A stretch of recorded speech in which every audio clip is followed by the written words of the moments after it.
today's class in English literature. Today we'll be taking your first topic from the syllabus. Yes, we'll be referring to your Gulmohar text. Before we start, I urge you to keep your text, a dictionary, a pencil and a notepad handy. You will require it to jot down some notes. All of us love animals. Let's talk about animals. When we speak of animals, we can say that there are two types of animals: domestic animals and wild animals. As you all know, students, domestic animals are tamed animals. They live with humans. We take care of all their needs. They include our pets. Some of our pets are the dog, the cat, the cows, the buffaloes, the sheep, the horses, the elephants. We tame animals because they satisfy our needs. Our needs include food, clothing, and a sense of protection, some income, etc. Well, the dog and the cat, they make our lives comfortable.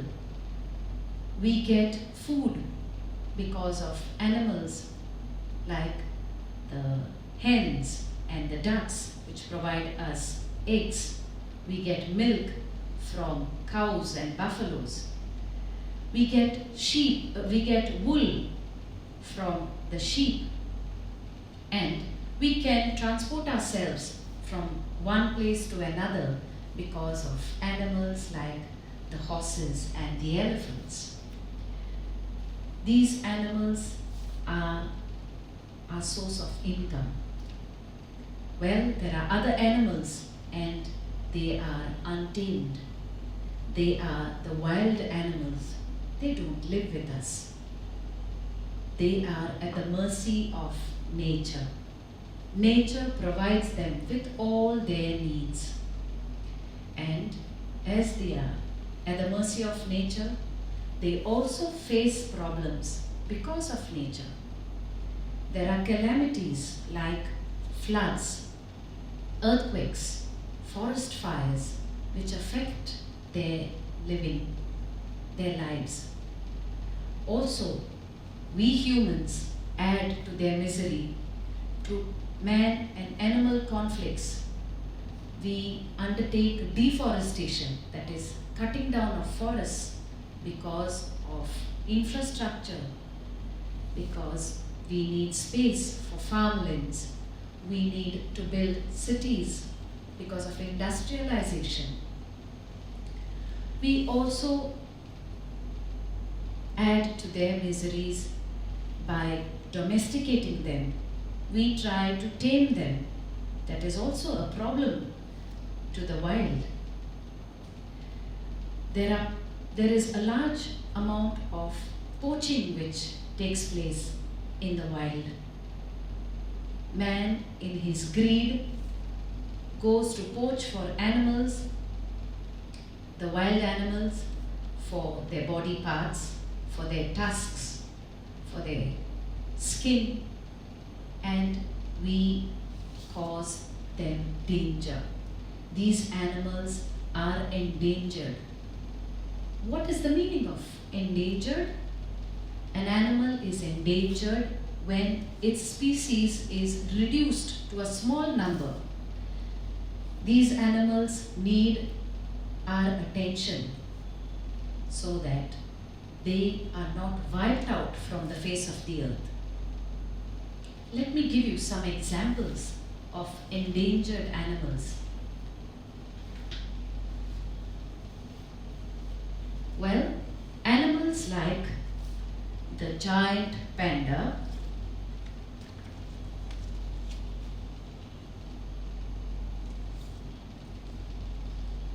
the polar bear,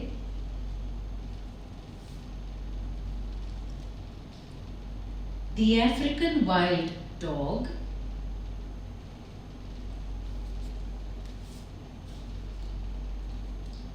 The golden lion tamarin, it is a species of monkeys, okay, which is critically endangered.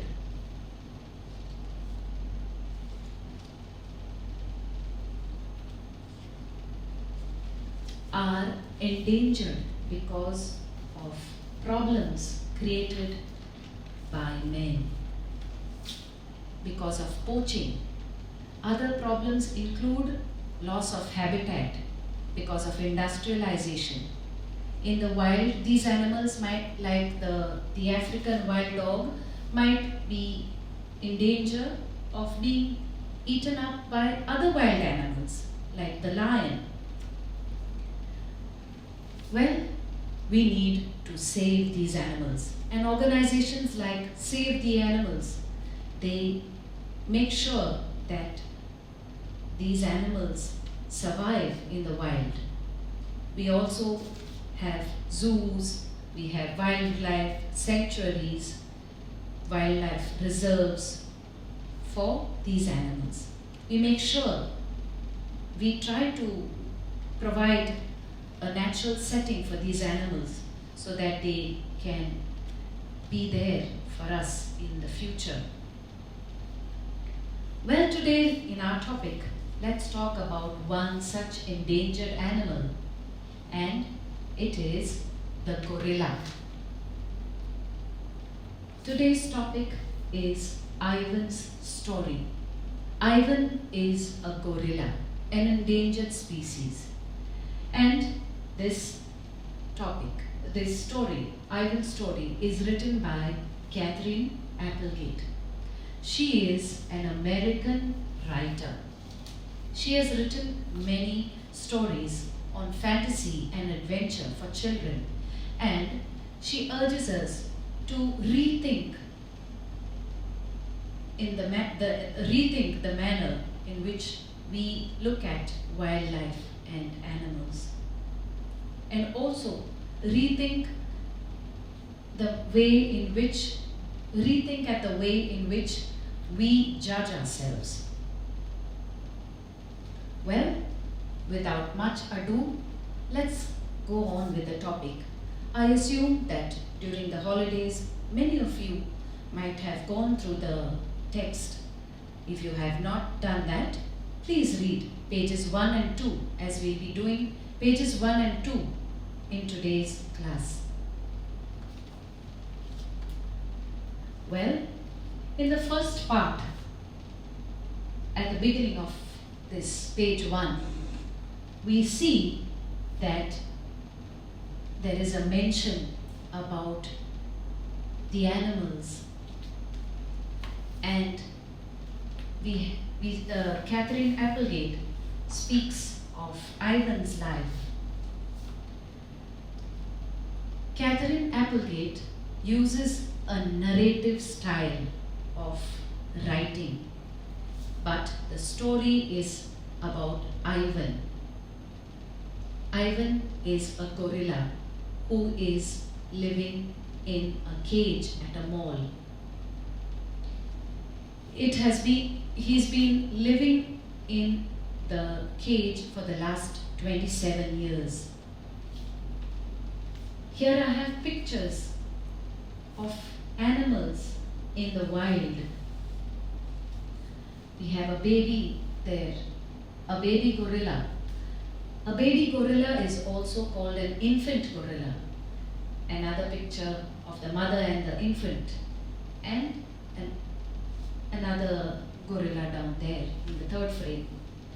Well, I'm going to summarize the text. I'm not going to read it for you. I'm going to summarize it for you now. The writer uses a narrative style, as I mentioned to you. Ivan is presently in a cage at a mall, and he has almost forgotten his perfect life.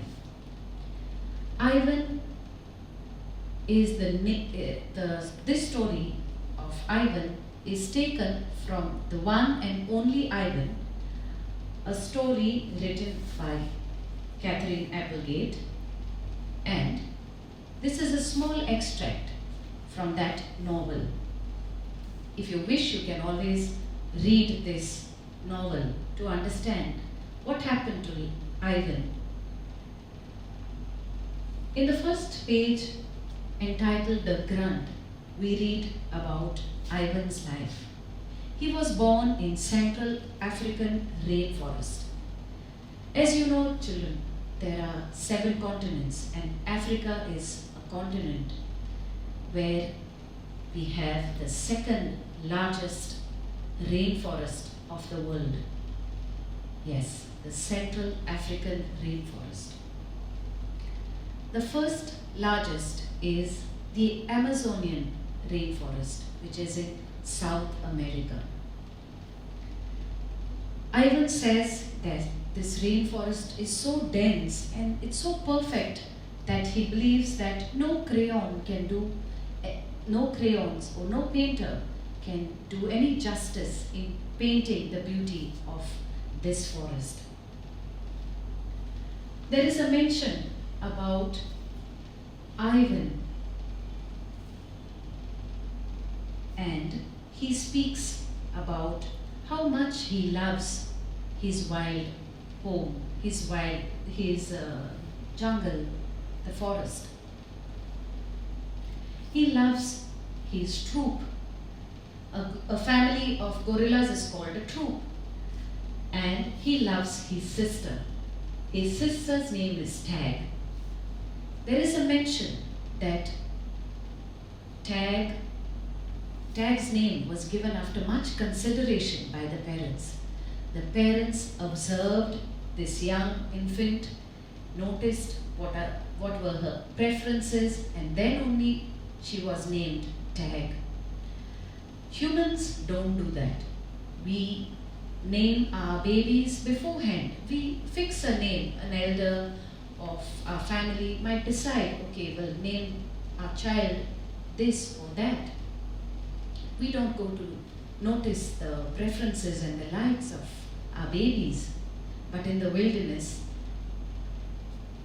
Tag was named Tag because she loved to play the game of tag with her brother. The male gorilla is in charge of the discipline of his troop. His grunt meant enough. It was a way of disciplining the children. When the children wanted to jump over him and he was not expecting the movements, the playful movements of these infants, he would let out a grunt as if to say, I'm not so pleased. Stop it. You're crossing your limits.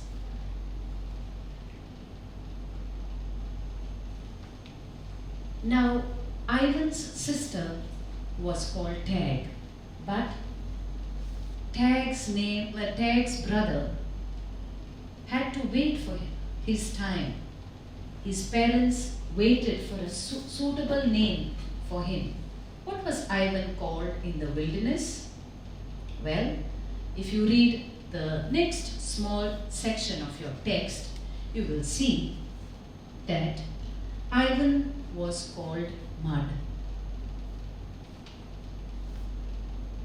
Here I can see a picture of an infant gorilla. You can say that Tag might have looked like that, or maybe even Ivan.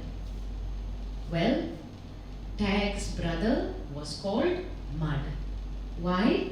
Because Mud loved to play with mud. Mud did other things than playing with mud.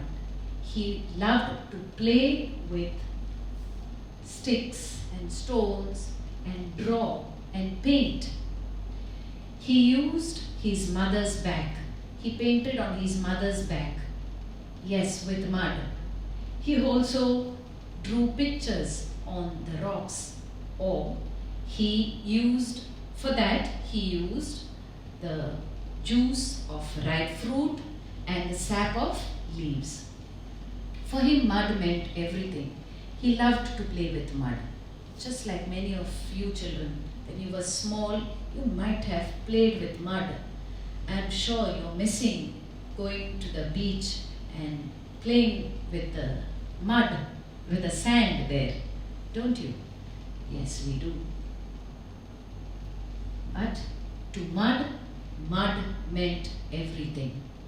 It was his life. Well, I have a list of glossary here.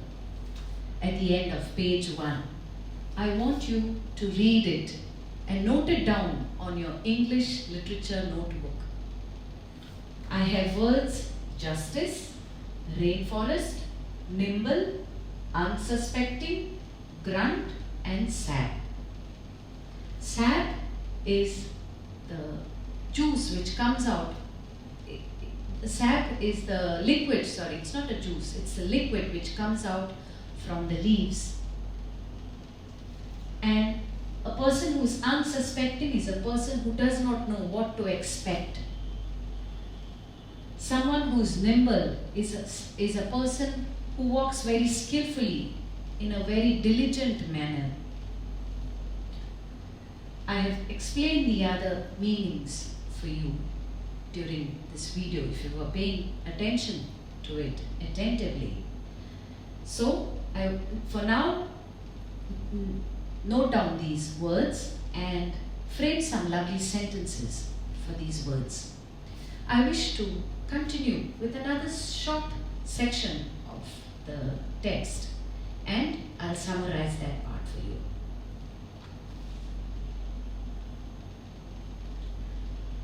Now, here we have on page 2 the title of the text, Protector. And we see we have a mention of the troop of Ivan. He was, as you know, called Mud. He was called Mud. And Mud's troop might have looked something like this. Okay? A troop normally consists of, say, 3 to 15 members. But what was Ivan's troop like? How many members did it have? It consisted of 10 members. The father, a silverback, the mother, and 3 other adult females. Who is a silverback? Well, he is a male gorilla. You can see here in the second frame we have a picture of a male gorilla. He might have a tuft of hair which is silver in color or white in color. And he is the alpha or the protector, the leader of that troop. He makes sure that he takes good care of his troop. He takes them to the best nesting places, to the place where they get best food. So he is the overall in charge of his troop. And who's a silverback? And who's a blackback? A blackback is another male gorilla, but he has a lot to learn from his troop. You can call him a young adult. He is an adult, but he still has a lot to learn.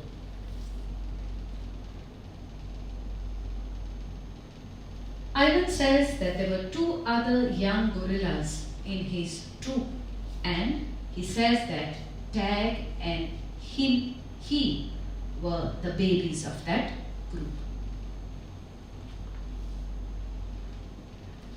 Now I have another short list of glossary. I have the words troop, silverback, blackback, and scowl. What is a scowl? A scowl is an angry or bad-tempered expression given by a person or an animal to say that he's not very pleased. And in the wilderness, there is a mention that the father let out a scowl. He expressed himself with a scowl in order to control his troop. And Mud and his sister Tag were happy in the midst of nature. What did they do? They fed them, they ate well, they took a nap, and they played, just like all other babies do. And the father, he did his duty of being the protector, the guide, and he was their teacher. Of course, the mother also helped the father. So also, she made sure that along with the father, the babies were well protected. Well, what happens to Tag and Ivan? Let's learn about it in our next video. For now, I wish you had a fruitful learning session. Please attempt the sentences. Frame some lovely sentences on your notebook as homework. Okay? I take your leave. I hope you have a good day ahead. Thank you.